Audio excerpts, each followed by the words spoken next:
हम भारतीय जनता पार्टी के वैचारिक रूप से धुर विरोधी, लेकिन मेरा आपसे कहना है कि हमें दुश्मन को भी देखना चाहिए। लोकतंत्र ही इस देश में सबसे बड़ा मंदिर है, सत्ता ही सबसे बड़ी शक्ति है। सफलता मिलेगी और प्रदेश में जब हमें सफलता मिलेगी, जिसको हम कोशिश 27 में कर रहे हैं, लेकिन ग्रामीण क्षेत्र अभी भी विकास से बहुत दूर। सड़कें ही नहीं बनी, बिजली के तार इधर को जा रहे हैं, बिजली के खंभे उधर को लगे हैं, नाली नहीं है, निकासी की पानी व्यवस्था नहीं, डूब रहे हैं, रोजगार नहीं है, खेल कूद के मैदान नहीं है। चाहे हमारे वो किसी भी समाज के लोग हों, उनकी धार्मिक मान्यताओं को, धार्मिक स्थलों को संरक्षित करेगी सरकार। कोई बुलडोजर चलाना आसान है, किसी का घर बनाना, स्थल बनाना बहुत मुश्किल है। ये सारी चीजें ऐसे भगा देंगे बुलडोजर को जैसे सहारनपुर में भाग गया था। जो आपको सबसे शुरू में कहा, लोकतंत्र ही इस देश में सबसे बड़ा मंदिर है, सत्ता ही सबसे बड़ी शक्ति है। पूरी मेहनत से वो अपने आंदोलन को कामयाब करने के लिए संघर्ष करते हैं। और जैसे आज यार आप और मैं डटे हुए हैं, जमीन पे बैठ के, कभी कुर्सी पे बैठ के, कभी मंच पे बैठ के, कभी बिना मंच के, कभी हाथ में माइक लेके अपनी और अपनी पार्टी की विचारधारा को घर घर तक पहुंचाने का काम करते हैं। आज मैं आपसे पॉलिसी पे बात करूंगा, क्योंकि लोग जानना चाहते हैं कि आजाद समाज पार्टी अगर पावर में आएगी तो उनको क्या मिलेगा, उनके जीवन में क्या बदलाव होगा, उनके लिए क्या परिवर्तन होंगे।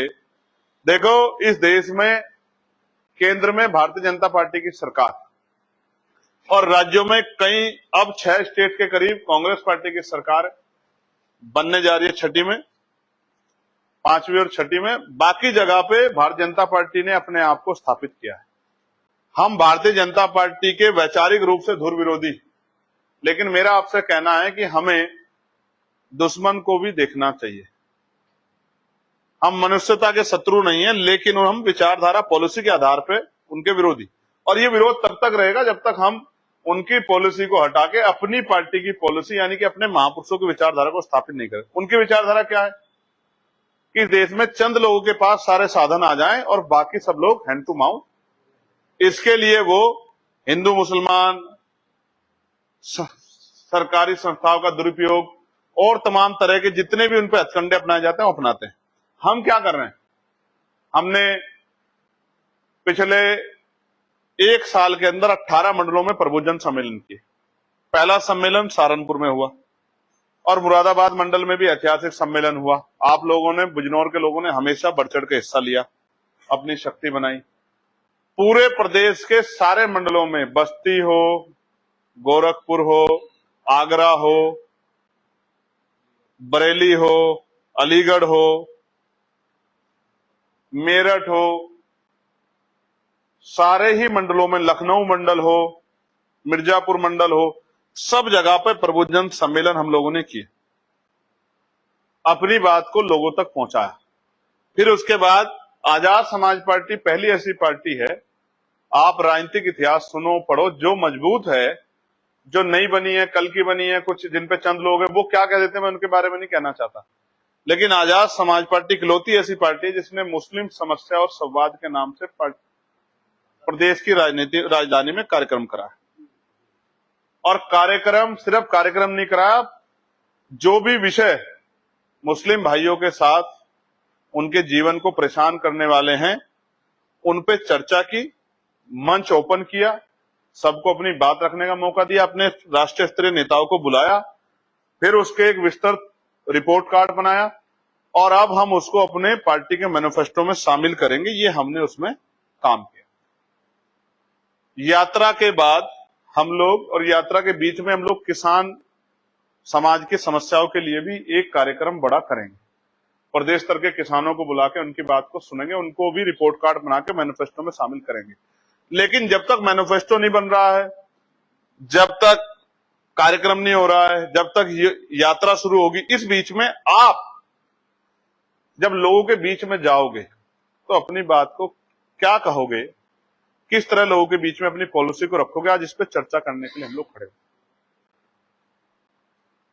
फूले जी ने क्या कहा, साहू जी ने क्या कहा, डॉक्टर अंबेडकर ने क्या कहा, मान्यवर काशीराम जी ने क्या कहा, एपीजे अब्दुल कलाम जी ने क्या कहा, संत गाडगे जी महाराज ने क्या कहा, ब्रह्मानंद लोधी जी ने क्या कहा, मां सावित्रीबाई फुले, फातिमा शेख ने क्या कहा, वो एक ही बात मुझे नजर आती है। कयूम अंसारी जी ने क्या कहा, शिक्षा।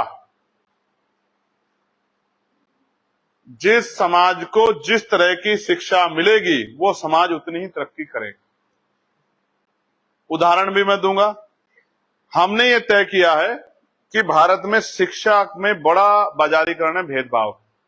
जब तक शिक्षा की लाइन एक नहीं होगी तब तक हम लोग उस तरह की सफलता हासिल नहीं कर पाएंगे। कैसे? गरीबों के बच्चे प्राइमरी स्कूल में, अमीरों के बच्चे प्राइवेट, मिडिल क्लास परिवार के बच्चे सेमी प्राइवेट मेडिकल स्कूल में, और अमीरों के बच्चे कॉन्वेंट स्कूल में। अब कॉन्वेंट में कक्षा 5 का बच्चा और प्राइमरी स्कूल में पढ़ा, सरकारी स्कूल में पढ़ा कक्षा 12 का बच्चा। अब आप उनको इंग्लिश का कंपटीशन करा दो, मैं आपको गारंटी देकर कहता हूं कि इस रेस शुरू होने से पहले परिणाम आ जाएगा, पेपर होने से पहले। मैं ये नहीं कह रहा हूं कि सरकारी शिक्षा खराब है। एक समय था कि सरकारी शिक्षा का स्तर बहुत ऊंचा था, लेकिन उस समय इस देश में प्राइवेट स्कूल नहीं थे। उस समय गरीबों और अमीरों के बच्चे एक ही स्कूल में पढ़ते थे। उन्हीं में से प्रताप सिंह जी जैसे, मेरे जैसे, आपके जैसे बहुत सारे पढ़े लिखे लोग निकल के आए, अपने आप को साबित किया। तो मैं ये नहीं कहता कि सरकारी शिक्षा बेकार है। सरकारी शिक्षा बेकार नहीं है, लेकिन सरकारी टीचरों को क्या शिक्षा करने का अधिकार दिया जा रहा है? क्या सरकारी टीचर सच में शिक्षित करने की तरफ, बच्चों को पढ़ाने की तरफ अपना काम कर पा रहे हैं? कभी उनकी ड्यूटी पोलियो में होती है, कभी उनकी ड्यूटी इलेक्शन में होती है, कभी गन्ना में होती है, कभी कहीं होती है, कभी नेताओं की रैलियों को सफल बनाने में होती है, कभी कहीं होती है। वो बेचारे इसी तरह से शिक्षा के काम से उनको दूर किया जा रहा है। तो हमने तय किया है कि जिस परिवर्तन की बात हम कर रहे हैं, जिस तरह बीजेपी कह रही है कि हमें इस देश को हिंदू राष्ट्र बनाना है, ये करना है, वो करना है, उन्होंने अपने मैनिफेस्टो तय किए, अपने लक्ष्य तय किया। आजाद समाज पार्टी ने भी तय किया है, चाहे हमें सफलता 20 साल बाद मिले, लेकिन हम इस देश में जब हमें सफलता मिलेगी और प्रदेश में जब हमें सफलता मिलेगी, जिसको हम कोशिश 27 में कर रहे हैं, हम कक्षा 1 से लेकर कक्षा 12 तक की शिक्षा मुफ्त करेंगे। और सिर्फ मुफ्त नहीं करेंगे, चाहे वो सरकारी स्कूल में पढ़े या प्राइवेट में। ऐसी पॉलिसी सरकार बनाएगी कि किसी को कक्षा 1 से 12 तक पढ़ने के लिए कोई भी पैसा नहीं देना पड़ेगा। और गुणवत्ता, सिर्फ पढ़ाई नहीं कि सिर्फ कागज देने हर साल कि ले भाई पास हो गया, पास हो गया। वो पढ़ाई जिसके लिए यहाँ के लोग कॉन्वेंट में पैसा देते हैं, या यहाँ के बड़े नेता, अभिनेता, अधिकारी, कर्मचारी अपने बच्चों को पढ़ने के लिए बोर्डिंग स्कूल विदेशों में भेजते हैं, वो शिक्षा, गुणवत्तापूर्ण शिक्षा, क्वालिटी एजुकेशन, वो आजाद समाज पार्टी काशीराम, चाहे वो ब्राह्मण का बच्चा हो या दलित का, वो वैश्य का बच्चा हो या क्षत्रिय का, वो मुसलमान का बच्चा हो या सिख का, वो जैन का बच्चा हो या बौद्ध का, कोई जाति नहीं, कोई धर्म नहीं, कोई आर्थिक पाबंदी नहीं। हर व्यक्ति को, उसके बच्चे को अपने पैरों पे खड़ा करने के लिए बेहतर से बेहतर शिक्षा कक्षा 1 से 12 तक हम लोग दिलाने का काम। टीचरों को वेल क्वालिफाइड किया जाएगा, उनकी ट्रेनिंग कराई जाएगी, चाहे विदेश भेज के करानी चाहे पड़े या यहां करानी पड़े। हर तरह की टेक्नोलॉजी पे कक्षा 1 से 12 तक। और सबसे पहले बच्चे को इंसान बनाने के लिए भारतीय संविधान का एक एक इंपोर्टेंट चैप्टर आर्टिकल के रूप में उनको हम लोग पढ़ाने का काम करेंगे, कि उसको पता लगे कि उसका अधिकार क्या है, उसका कर्तव्य क्या है, उसको कैसे जीना है, उसको कैसे रहना है, क्या बात उसको नहीं कहनी, क्या बात कहने से उसको जो है अपराध की संज्ञा में वो जा सकता है। किसी धर्म का, किसी जाति का, किसी धार्मिक उसको अपमान नहीं करना है, सबको साथ लेकर चलना है। इस बात की गारंटी सुनिश्चित करते एक बेहतर इंसान बनाने के लिए कक्षा 1 से कक्षा 12 की, चाहे वो सरकारी में पढ़े या प्राइवेट में, शिक्षा हम सरकारी स्कूल को इस लेवल का बनाएंगे कि प्राइवेट स्कूल के टीचर भी अपने बच्चों की पढ़ाई उसी सरकारी स्कूल में कराएंगे। ये हमारी प्रायोरिटी। इसमें हम ना कोई मुनाफा करेंगे, ना हम इसमें कोई वो करेंगे कि हमारा कोई अपना निजी वो हो। इसमें इसको हम इस तरह से स्ट्रक्चर करेंगे कि जीडीपी का, राजकोष का चाहे 6 की जगह 10% पैसा शिक्षा पे लग जाए, लेकिन शिक्षा का बजट इतना होगा कि कोई भी बच्चा बिना शिक्षा के नहीं रहेगा, जिसके माँ बाप भी नहीं होंगे, जिसके घर में कोई कमाने वाला नहीं होगा, वो भी उसी क्लास में बैठ के पढ़ेगा जहां डीएम एसएसपी का बच्चा पढ़ेगा, नेता मंत्री का बच्चा पढ़ेगा, पैसे वाले का बच्चा पढ़ेगा, उसी क्लास में, और उसकी सारी सुविधाओं का ध्यान सरकार रखेगी। और अध्यापकों को ना गणना में लगाया जाएगा, ना पोलियो में लगाया जाएगा, ना इलेक्शन में लगाया जाएगा, ना काउंटिंग में लगाया, किसी चीज में अध्यापक को लगाया। उसका एक ही कारण है, उसका एक ही धर्म है, सुबह स्कूल जाएगा और शाम तक, जब तक का स्कूल चलेगा, स्कूल में बच्चों को पढ़ाएगा और व्यायाम कराएगा, खेल कूद कराएगा। उसके बाद वो फ्री होगा और फिर जाके घर में अपने बच्चों के साथ अपना जीवन बिताएगा। जो समयबद्ध कार्यक्रम है उसी कार्यक्रम में शिक्षा दी जाए। समझ आ गया आपको? कोई ऐसा जिसको समझ नहीं आया? एक बात। दूसरी बात, मैंने अपने जीवन में अपने सबसे प्रिय साथी मेरे पिता को खोया। किस वजह से? उनको कैंसर हुआ, इलाज नहीं करा पाया, पैसे नहीं थे, ऑपरेशन नहीं हुआ, कोई संबंध नहीं थे उस तरह के, कोई इस तरह की पावर नहीं थी। इस वजह से मैं अपने पिता का बेहतर इलाज नहीं करा। और मैंने अपने जीवन में देखा है कितने लोगों को सड़क पे मरते, एक्सीडेंट में, अस्पताल के बाहर बहनों को परसों पीड़ा होते, बीमारी होते, एम्स जैसे हॉस्पिटलों में 6 महीने का समय टेस्ट के लिए, टेस्टों की वजह से टेस्ट करवाने के लिए लोगों को बड़े बड़े लैबों में उनकी जेब कटते, दवाई डॉक्टर बाहर से लिख देता है, वहां कमीशन से दवाई आ जाती है। इस तरह की परेशानियों से पीड़ित होते मैंने अपनी आंखों से देखा है। कितने ही लोग हैं जिनके लिए मैं लिखता हूं लेटर कि इनका इलाज मुफ्त करा दो, इनको इनके इलाज की व्यवस्था करा दो। कितने लोग हैं, कितने लोगों के लिए अस्पतालों में फोन करता हूं, इनको भर्ती करा दो, इमरजेंसी है, वेंटिलेटर चाहिए, ऑक्सीजन चाहिए। और मैंने कोरोना पूर्ण जो काम आज देश में होना चाहिए, प्रदेश में और देश में होना चाहिए।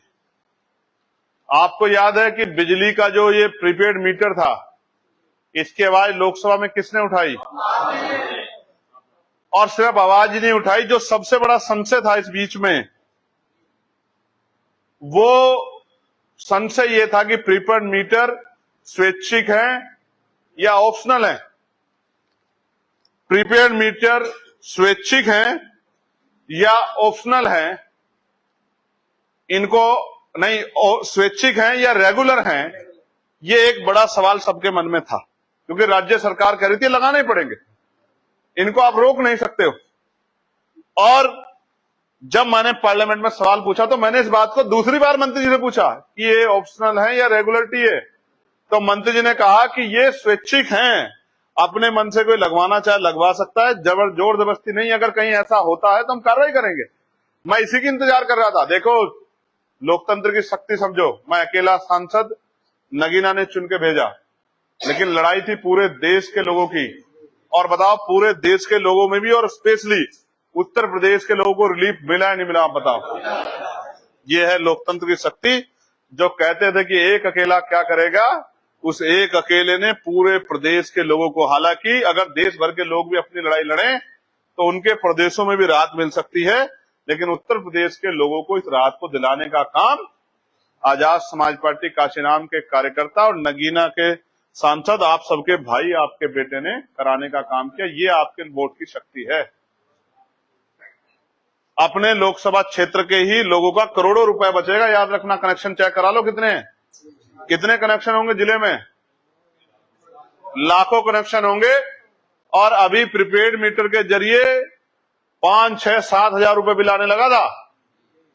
आप पोस्ट पेड के जरिए, और बिजली भी कट जाएगी, ये भी हो जाएगा, वो भी हो जाएगा। मैंने सवाल पूछा, अगर कोई मजदूर, जिसको मजदूरी नहीं मिली, उसकी जेब में पैसे नहीं, तो क्या उसका परिवार अंधेरे में रहेगा? उसकी बेटी, उसका बेटा अंधेरे में रहेगा? क्या उनकी पढ़ाई, उनका भविष्य अंधेरे में रहेगा? जो सरकारी डिपार्टमेंट है, और छोड़ो इनकी गलत पॉलिसियां देखो, जो सरकारी डिपार्टमेंट है, जो धार्मिक स्थल है, जिनको बिजली वो है मुफ्त है, मीटर तो वहां भी लग रहे हैं। अब वो जो उनका बजट सरकार देती है, सरकारी जितने भी जो है अपने जो है डिपार्टमेंट हैं, जितने भी उनके ऑफिस है, जितना भी स्ट्रक्चर है, उनका बजट आता है और वो एक बार आता है मार्च में। अब अगर उनका बिल जमा नहीं होगा, उनके उसमें वहां पैसा नहीं होगा, तो क्या वो सारे दफ्तरों की बिजली कट जाएगी? क्या जिलाधिकारी के दफ्तर की बिजली कट जाएगी? कमिश्नर के दफ्तर की बिजली कट जाएगी? एसएसपी थाने की, क्या खुद बिजली घर अपनी बिजली काट देगा? आप समझो लोगों की जेब कैसे अब बना ली है। तो आप देख लो, इसका पालन भी कराना है कि शराबबंदी उत्तर प्रदेश में हम लोग लागू करेंगे। अब जिनकी तालियां नहीं बज रही है, मैं उनको इस तरह मान सकता हूं कि कहीं ना कहीं उनको इसमें अपना हित नजर आ रहा है, लेकिन मुझे इसमें उनका बहुत सारा हित नजर आ रहा है। मैं आपको बताता हूं, मैं ग्रामीण क्षेत्र से आया हूं, गांव से, और एक मिडिल क्लास परिवार से निकला हूं। मेरे पिताजी टीचर थे। एक गरीब परिवार जब अभाव में रहता है, तो अपनी मुसीबतों को छिपाने के लिए और अपने दर्द को करने के लिए, या अपनी जो मेहनत जी तोड़ करता है उसको, उससे थोड़ा आराम के लिए शराब का सहारा, नशे का सहारा लेता है। लेकिन मैं आपको गारंटी से कहता हूं, कितने ही विवादों की जड़ शराब है, कितनी ही दुर्घटनाओं में मृत्यु की जड़ शराब है, कितने ही विवाद आ रहे हैं। इस ऐसे समाज व्यवस्था में जहां बुढ़ापे में बच्चे अपने माँ बाप को छोड़ देते हैं मरने के लिए, वहां आप ये सोचते हैं कि कोई भाई अपने दूसरे भाई के परिवार का ख्याल रख पाएगा? आप एक बार आकलन करके देखो, अगर उसके बाद आपको लगे कि 90% चीजें आप ही के नुकसान की हैं, तो फिर आप अपने मन पे काबू करना। शराबबंदी से बड़ा उपाय हो सकता था कि लोग छोड़ें, लेकिन ये भी एक कड़वी सच्चाई है कि जब ना होगा, ना रहेगा बांस, ना बजेगी, जब शराब होगी नहीं तो फिर पियोगे कहां से? तो टीके वीके इस तरह के इलाज करा दूंगा मैं 1-2 साल तक, आप लोग फिर ठीक हो जाएंगे सब। दुनिया में कोई चीज ऐसी थोड़ी जिसको छोड़ा नहीं जा सकता, सब चीज छोड़ जाए। जो बात है इंपॉर्टेंट, शहरों के विकास हुए हैं, ये बात काफी हद तक सही है। पूर्ण विकास नहीं हुए, ये भी बात सही, लेकिन ग्रामीण क्षेत्र अभी भी विकास से बहुत दूर। सड़कें ही नहीं बनी, बिजली के तार इधर को जा रहे हैं, बिजली के खंभे उधर को लगे हैं, नाली नहीं है, निकासी की पानी व्यवस्था नहीं, डूब रहे हैं, रोजगार नहीं है, खेल कूद के मैदान नहीं है, ग्राम पार्क नहीं है, रोड ट्रैक नहीं है स्पोर्ट के, ग्रामीण प्रतिभाओं का सम्मान नहीं है। पैसा हो, पावर हो, रिलेशन हो तो आगे बढ़ जाएगा आदमी। अब आईपीएल में आप देख लीजिए, कह रहे थे इससे गरीब लोग आएंगे, कितने लोग आए गरीब? जो अभी गया टीम में बाहर बैठा है, करोड़ों रुपए में बेचा जा रहा है, करोड़ों रुपए में खरीदा जा रहा है, करोड़ों रुपए कमाए जा रहे हैं, सब अमीरों की जेब चला गया। कितने ऐसे प्लेयर हैं जिनमें काबिलियत है, पीछे बिठा रखे हैं पिछली लाइन में। मैं आपको विश्वास दिलाता हूं, ग्रामीण प्रतिभाओं का सम्मान करेगी सरकार, ग्राम को, शहर को भी बसाएगी, शहर को मजबूत करेगी, लेकिन गांव कोई ऐसा नहीं बचेगा जिसका विकास सुनिश्चित ना हो। ग्रामीण क्षेत्रों में विकास की गति को तेज किया जाएगा, सड़कें शानदार होंगी, बिजली पानी की व्यवस्था होगी, निकासी होगी, नालियों की व्यवस्था होगी, तालाब बनेंगे, सौंदर्यीकरण होगा, स्कूल बनेंगे, ग्रामीण क्षेत्रों में छोटे हॉस्पिटल बनेंगे, जहां आवश्यकता होगी बड़े हॉस्पिटल बनेंगे, जहां एम्स की आवश्यकता होगी एम्स बनेगा, जहां मेडिकल कॉलेज की आवश्यकता है मेडिकल कॉलेज बनेगा। एक एक चीज को सुनिश्चित करते रहेंगे। लेकिन अगर जिला मुख्यालय भी पहुंचना चाहता है, ट्रेन के लिंक हो, बस सेवा हो, अब जो जोमेटो और ये सब चीजें आप देखते हो जो शहरों को मिलते हैं, मैं आपको विश्वास दिलाता हूं ग्रामीण क्षेत्रों तक डिलीवरियां होंगी, कोरियर पहुंचेंगे, ग्रामीण क्षेत्रों में भी ये चीजें जाएंगी। मैं दुनिया का अध्ययन करके आया हूं, मैं वहां गाड़ी में बैठ के घूमने नहीं गया था मेरे दोस्तों, गाड़ी तो मैंने उनको दिखाई जो गाड़ी देखना चाहते हैं, जो गाड़ी देखना चाहते हैं मैंने उनको गाड़ी दिखाई, और जो अपने बच्चों का और अपने समाज का, अपने क्षेत्र का, अपने प्रदेश का, अपने जिले का भविष्य देखना चाहते हैं, आप और मैं वो लोग, मैंने आपको बताया कि मैं क्या करके आया। और आज मैं आपको कह रहा हूं, आप सब लोग गवाह रहेंगे, जो बात मैंने आपसे कही है आपने नहीं सुनी होगी, लेकिन अगले 4-5 दिन बाद नेताओं की पीसी में आप इस बात को सुन लेना। वो कहेंगे हम ये करेंगे ये करेंगे। अगर आप इतने पॉलिसी वाले थे, जैसे एक पार्टी ने कहा, उनके नेता ने, कि हम लोग पुरानी पेंशन लागू करेंगे, अभी परसों के अखबार मैंने पढ़ा, और मैं आपको बताना चाहता हूं कि उस पुरानी पेंशन कब खत्म हुई साथियों? 2003 से 4 से 3 में खत्म हुई, 4 को कनेक्ट किया गया, 5 से बिल्कुल खत्म हो गई। लेकिन वो सरकार 2012 से 17 रही, क्यों नहीं किया आपने? क्यों नहीं की? 5 साल आपने प्रमुख पूर्ण बहुमत की सरकार थी, क्यों नहीं किया आपने? क्योंकि आज आपको उनका वोट चाहिए। जिन महापुरुषों के नाम पे बने जिले आपने बर्बाद कर दिए। आज तक भी बाबा साहब अम्बेडकर की जयंती की परमिशन नहीं मिलती है, सतगुरु रविदास जी की जयंती की परमिशन नहीं मिलती है, महर्षि कश्यप की जयंती की परमिशन नहीं मिलती है, राष्ट्रपिता फूले जी की जयंती की परमिशन नहीं मिलती है। आज भी आपको मूर्ति लगानी हो अपने गुरु घर में तो आपको परमिशन लेनी पड़ेगी। अपने घर में लगानी हो, अपने गुरु घर में लगानी हो, अपने धार्मिक स्थल पे लगानी हो, अपने पार्क में लगानी हो, बिना परमिशन के नहीं हो। तो मैं आपको गारंटी देता हूं, सरकार की लड़ाई मूर्तियों की नहीं रहेगी, लेकिन किसी के भी धार्मिक उत्सव में कोई खलल नहीं पड़ेगा।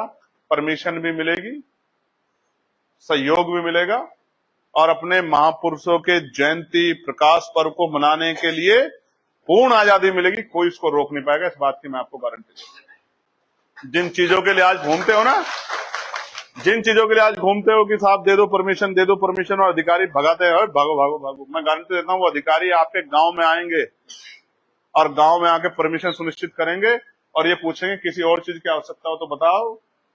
क्योंकि भाई चंद्रशेखर ने कहा कि अगर दिक्कत उनको होगी तो दिक्कत आपको भी होगी शाम तक। समझे मेरी बात को? मैं आज विश्वास दिलाता हूं, चाहे वो हमारे मुस्लिम समाज के लोग हों, चाहे वो हमारे हिंदू समाज के लोग हों, चाहे हमारे सिख समाज के लोग हों, चाहे हमारे जैन समाज के लोग हों, चाहे हमारे वो किसी भी समाज के लोग हों, उनकी धार्मिक मान्यताओं को, धार्मिक स्थलों को संरक्षित करेगी सरकार। इस बात को एफिडेविट लिखवा के मुझसे नोट करवा लो। कोई बुलडोजर चलाना आसान है, किसी का घर बनाना, स्थल बनाना बहुत मुश्किल है। ये सारी चीजें ऐसे भगा देंगे बुलडोजर को जैसे सहारनपुर में भाग गया था।